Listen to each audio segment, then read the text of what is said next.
नमस्कार मित्रांनो, आजच्या नवीन व्हिडिओमध्ये तुम्हा सर्वांचं पुन्हा एकदा स्वागत आहे. मित्रांनो, ऊस शेतीबाबत आजचा हा व्हिडिओ असणार आहे. पहिल्यांदा तुमचा मला परिचय द्या. मी शुभम यशवंत शिर्की, मुक्काम पोस्ट तळवळे, तालुका कोरेगाव, जिल्हा सातारा. तर मला सांगा की तुम्ही ऊस शेती करताय, किती वर्ष झालं तुम्ही ऊस शेती करताय? भरपूर वर्ष, एक 10-1 वर्ष झाले, पण टार्गेटचा विषय म्हणून आता 2 ते 3 वर्ष झाले आम्ही करतोय. मला सांगा की तुम्ही म्हणताय की टार्गेटचा विषय, टार्गेट धरून ऊस शेती करणं किती महत्त्वाचं आहे आता? टार्गेट धरून शेतीच केली पाहिजे, कारण की ऊस हा पीक असा आहे 16 महिने शेतात आहे. 16 महिने जपायची म्हणजे सोपी गोष्ट नाही. टार्गेट करून शेती केली पाहिजे, कारण की आपल्याला ॲव्हरेज बी आणि दिवस भरपूर आहेत. जसं की शेती करून काय उपयोग नाही. म्हणजे तुम्ही जेव्हापासून शेतीमध्ये आला तेव्हापासून तुम्ही टार्गेटने शेती करायला लागला. हां. मग आधी जे तुमचे वडील असतील वगैरे शेती करायचे, त्यांची ते कशा प्रकारे शेती करायचे, त्यांना उत्पन्न किती मिळायचं, उत्पादन किती कसं मिळायचं? होतं, आम्हाला पाण्याची सोय झाली 1-2-3 वर्ष झालं, म्हणजे म्हणून आम्ही शेतीकडे जास्त लक्ष द्यायला लागलो. नाही तर पहिले शेती दुसऱ्याच्या पाण्यावर होती, त्यामुळे एवढं काही शेतीचं टार्गेट म्हणून असं घेतलं नव्हतं. आता आम्ही करायला लागलो सगळी घरातले एकत्र मिळून, तेव्हा शेतीचं टार्गेट निघालं. त्यावेळेस किती उत्पादन निघायचं तुमचं? तेव्हा 70-80, तेव्हा 265 ऊस जायचा. 80-0 लावतो, त्यामुळे चांगला ॲव्हरेज पडते. जसं की तुम्ही म्हटला स्वतःचं पाणी आल्यापासून सुधारणा भरपूर झाली, तर स्वतःचं पाणी असणं किती महत्त्वाचं आहे जर आपण शेती करत असेल तर? स्वतःचं पाणी असल्यानं वेळची वेळ आपल्याला भेटते ना, त्यामुळे जेव्हा लागायचे तेव्हा भेटते घरच्याच. हां, तर आता मला सांगा की गेल्या वर्षीचं तुमचं ऊस शेतीचं नियोजन कसं होतं? म्हणजे इथं जी लागण होती ती लागण तुम्ही केव्हा केलेली? 15 जूनची लागण होती. कसं नियोजन केलेलं संपूर्ण त्या वर्षी? सुद्धा शेणखत टाकलेलं पहिल्यांदा. बरं. समज मी एकरी 5 ते 6. पहिल्यांदा पूर्व मशागत कशी केली? पहिल्यांदा रोटर मारून करून पूर्ण रानाची मॉश तयार केलेली, आणि मग शेणखत टाकून परत एकदा रोटर मारून परत सरी सोडली. 5 फुटाची सरी असते आपली. सगळ्यांची रेग्युलर 4.5 फुटाची असते, पण आपण हवा खेळती राहण्यासाठी आणि काम करण्यासाठी याला कमीत कमी 5 फुटाची सरी. बरं. 5 फुटाची सरी निवडण्यामागचं कारण म्हणजे करण्यामागचं कारण? तो बेट मोठं झालं की नाही, अंतर कमी होते, जसं चालता बी येत नाही रानात. जसं की आता आपण बघतोय की सरीतील अंतर वाढवायला सुरुवात करायला लागलेत, त्याबद्दल तुमचं मत काय असेल? तुम्ही तसं प्लॅन करणार आहात का आता इथून पुढे? सरीचं अंतर जास्तच पाहिजे, पण 5 फुटाचे 5.5 फूट ठेवले तरी चालते, काय अडचण नाही. एक सरी कमी झाली म्हणून काय असं ॲव्हरेज मध्ये काय कमी वाचत नाही. त्याने किती फायदा मिळतो आपल्याला वाढवल्यानंतर? ॲव्हरेज मध्ये काय म्हणजे फायदाच भेटतोय. आम्ही 4.5 फूट पहिले टाकत होता, आता कमीत कमी 5 ते 6.5 फुटाची सरी सोडतोय. इथनं पुढे तर अजून एक्स्ट्रा सोडायची तयारीच आहे. आपण बघतोय की आता 6 फुटाच्या सर्वे पण गेले आहेत, काय 7 फुटाच्या सर्वे पण गेले. तर उत्पादनात आपल्याला त्याच्यामुळे वाढ जितकी सरी जास्त का नाही, अंतर जास्त, तितका ॲव्हरेजला जास्त तुम्ही कसं नियोजन करणार आहे, म्हणजे कधी नियोजन करणार आहे? आता इथनं पुढं एक खोडवा आम्ही काढलाय, ते नियोजन आहे आमचं. म्हणजे आधी छोट्याशा प्लॉटवर नियोजन करायचं, रिझल्ट कसा मिळतोय बघायचा, मग ते बाकीच्या प्लॉटवर. आता एकूण शेती किती आहे तुमची? एक 8 ते 10 एकर आहे. आणि त्यामध्ये ऊसाचं पीक किती शेतात घेतलं जातं? ऊसच सगळा आहे, सगळा ऊस आहे. कारण दुसरं पीक घ्यायला आम्हाला नाही, वेळच भेटत नाही. म्हणजे तुम्ही जसं की मला मागाशी म्हटलं की नोकरी पण करता आणि याच्यावर पण लक्ष असतं, मग नोकरी हे कसं मॅनेज करता तुम्ही? पाण्याचं व्यवस्था, पाणी असेल किंवा खतं सोडायची असतील, कसं नियोजन करता तुम्ही? सुट्टी दिवशी रविवारची आणि वेळ काढायला लागतो ना शेतीसाठी. रोपातील अंतर किती ठेवण्यात आले? 6 फुटाचं अंतर आहे की एका रोपाची मध्ये. रोप लागण केलेली का कांडी लागण? ही कांडी लागण होती. कांडी लागण. या वर्षी आपण रोप लागण केले. या वर्षी रोप लागण केली आणि कांडी लागण. कांडी लागण्यामुळे आपल्याला काय काय फायदा बघायला मिळतो? तसं काय नाही, दोन्ही बी सक्सेस होते. काय नाही, माणसं म्हणते तरी रोप लागण पाहिजे, काय नाही. कांडी लागण बी सक्सेस आहे, रोप लागण बी सक्सेस आहे. कांडी निवडताना मला सांगा की कशी निवडता तुम्ही? एक डोळा पद्धतच ठेवली पाहिजे. बेन निवडताना कसं निवडता? बेन काय नाही, एक ऊस चांगला बघून हम्म, 86-032 आपला. हम्म.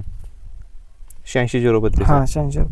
86-032 म्हणजे आपण वेगवेगळ्या ऊसाच्या जाती पण बघतो. 86-032 का निवडलं?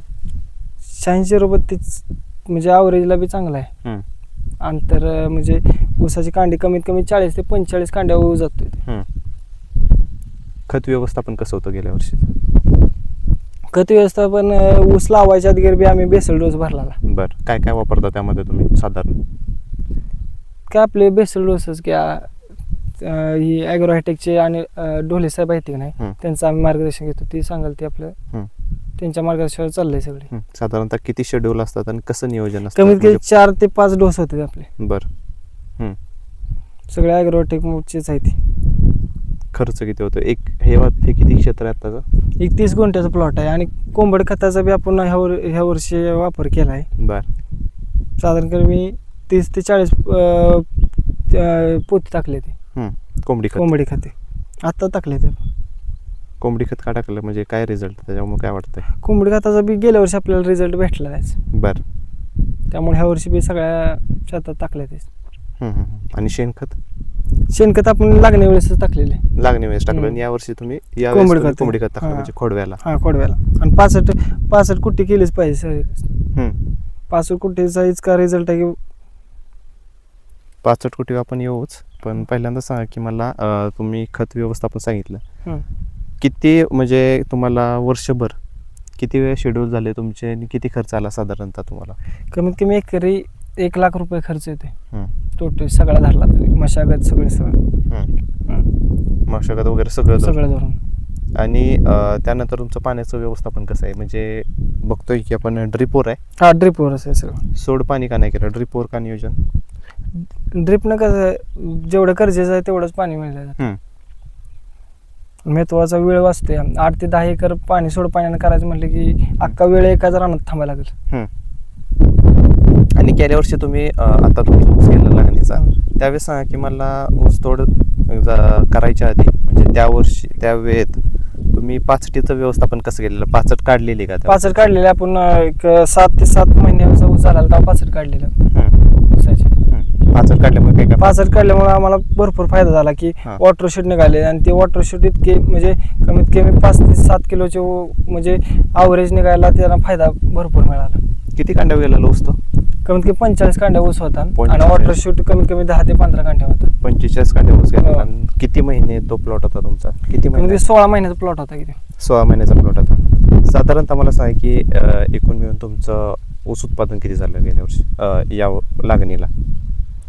एकरी का आपल्या एकरीमध्ये किती गेलं? एकरी 120 पोतं निघाले यावर्षी. आणि या क्षेत्राचा धरलं तर या क्षेत्राचं 30 गुंठ्यात कमी कमी 80 ते 85 टन गेला. 30 गुंठ्यामध्ये 80 ते 85 टन. आणि जर एकरामध्ये आपण जर कॅल्क्युलेशन केलं तर ते 120 ते 125 पर्यंत जाते. तर त्या अनुभवातून मला सांगा की त्यानंतर ऊसतोड झाल्यानंतर जे महत्वाचं असतं ते पाचट. त्या पाचटीचं नियोजन तुम्ही कसं केलं? पाचट पेटावलेच नाही पाहिजे. पाचट कुट्टीच केली पाहिजे. बरं. सगळ्यांनी पाचट कुट्टी का केली पाहिजे असं तुम्हाला वाटतं? पाचट कुट्टी म्हणजे 1 एकरात कमी कमी 2 टनाचं खत आहे. 2 टनाचं खत आहे. महत्वाचं गवत उगवतच नाही बघा शेतात. गवत सुद्धा नाही. मग त्याचं म्हणजे नियंत्रण करते. तुम्ही आता एवढी सगळी शेती करताय म्हणजे 3 वर्ष झालं तुम्ही शेतीमध्ये पूर्णपणे उतरलाय. मला सांगा की तुम्ही असं ऊसाचं संपूर्ण नियोजन करताय, सगळं तुम्ही नियोजन करताना काय काय काळजी घेता? म्हणजे दरवर्षी कशी काळजी घेता तुम्ही प्रत्येक प्लॉटमध्ये? पाण्याचं नियंत्रण आणि व्यवस्थित पाचट कुट्टी वगैरे खतांची व्यवस्था वेळची वेळच भेटली पाहिजे. वेळच्या वेळेस भेटलं पाहिजे. आणि आता इथनं पुढं उन्हाळ्यात तर टेम्परेचर जास्त असल्यामुळे तर भरपूर काळजी घेतली पाहिजे. कसं नियोजन करता तुम्ही उन्हाळ्यात? कसं नियोजन असतं पाण्याचं? 2-3 दिवस त्यानंतर 2-3 तास ठिबक चालू ठेवलंच पाहिजे. ठिबकनं कसं होतं गारवा राहतोच.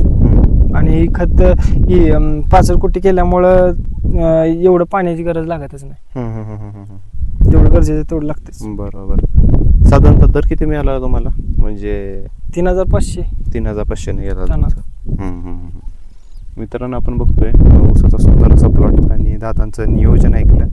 दादा मला सांगा की ऊस शेती फायदेशीर आहे का? ऊस शेती फायदेशीर आहे. एक नोकरी पण करताय हा. ऊस शेती पण करताय. हम्म. मग आपण नोकरी करत असलो तरी ऊस शेती पण करतोय. काय काय फरक जाणवतो आणि फायदा आहे का आपल्याला ऊस शेती? कसं आहे, ऊस शेती असली नाही की नोकरी बी करू शकतोय. म्हणजे रोज म्हणजे रोज त्याला गरज नाही की रोज येऊन इथं थांबावं असं काय. असं आहे. हम्म. आता आपण हे बघतोय तो खोडव्याचं नियोजन कसं आहे या वर्षीचं? खोडव्याचं नियोजन आता ही बेसल डोस भरलाय आता. 5 कुट्टी केलेलेच आहे. आता इथनं पुढं कोंबडी खत वगैरे टाकलेलंच आहे. आता इथनं पुढं 1-2 फवारण्या होतील आमच्या. बर. फुटवे मेंटेन करायचं. आता एवढे फुटवे ठीक आहे ते, यापेक्षा जास्त नाही पाहिजे ते. लागणीला फुटवे किती होते? एक 8 ते 10 आहे ते. आणि आता खोडव्याला बी 8 ते 10 आहे ते फुटवे एका बेटाला. जास्त बी नाहीत पाहिजे. जास्त बी नाही पाहिजे. हा. भर वगैरे कधी टाकता तुम्ही? भर आता टाकायची ऊस मोठा झाल्याशिवाय. किती भरे होता साधारण? 2 भरे होते की. 2 भरे होतात. म्हणजे प्रत्येक वेळेस तुमचे 2च भरे होतात? हा, 2 भरे होते. मित्रांनो, आपण बघितलं सुंदर असं नियोजन. आणि आत्ता आपण त्यांचा जो खोडवा आहे लागण त्यांची गेली, पण यावर्षीचा खोडवा आहे तो आपण बघतोय. आता टार्गेट किती आहे खोडव्याचं, किती निघू शकतं? खोडव्याचं ह्या वर्षी आपल्याला कमीत कमी 25 गुंठ्यामध्ये 40 टन ऊस गेला आपला एका प्लॉटमध्ये. आता कमीत कमी 60 ते 65चं ॲव्हरेज पडलं पाहिजे एकरी इथं. हा, ते इथं. आता मित्रांनो, आपण थोडा ऊस फिरून बघूया की कसं नियोजन आहे. पण दादा, तुम्ही जेवढी सगळी माहिती सांगितली मला, खूप खूप धन्यवाद. आणि तुमची इथून पुढची जी वाटचाल असणार आहे ऊस शेतीमध्ये त्याबद्दल पण तुम्हाला खूप खूप शुभेच्छा. धन्यवाद. आणि एक प्रकारे म्हणजे तरुणांना प्रोत्साहन तुमच्याकडून मिळते की तुम्ही एक नोकरी पण करताय, नोकरीसोबत ऊस शेती पण, एवढी ऊस शेती तुम्ही हँडल पण करताय स्वतः. तर खूप खूप धन्यवाद तुम्ही एवढी सगळी माहिती सांगितल्याबद्दल. की लागण तुटून गेल्यानंतर आता किती महिने झाले ऊसाला? 1-1.5 महिना झाला आहे. 1.5 महिना झालाय. आणि हे जे ठिबक बघतोय आपण, तर ते कोणतं वापरलं तुम्ही? हे नॉन आयसायच आहे. नॉन आयसायच. किती खर्च आला साधारण इथं या क्षेत्रामध्ये ठिबकला? ठिबकला एक 7,000 आला की. आणि मित्रांनो, आपण बघू शकाल 65 कुट्टी केलेली आहे.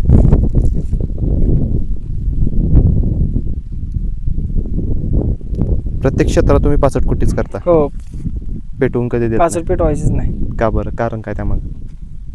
65 पेटवायला तर आपल्या 2 टनाचं खत आपण वाया घालवल्या जाते आणि प्रदूषण बी होते ना. उत्पादनात 65मुळे 65 जर आता 65 आणि कुट्टी केल्यानंतर किती जे लागणीपासून घटक तयार झालेले ते सगळे मरून जाते ते. उत्पादनात किती फरक पडतो म्हणजे 65 कुट्टी केल्यानंतर आपल्याला? उत्पादन बी भरपूर फायदा होते त्याच्यात. म्हणजे दरवर्षी तुम्ही 65 कुट्टी करता? हा, 65 कुट्टी करतोय. आम्ही ऊस काढायचं म्हटलं तरी 65 कुट्टी करून ऊस काढतोय. हा.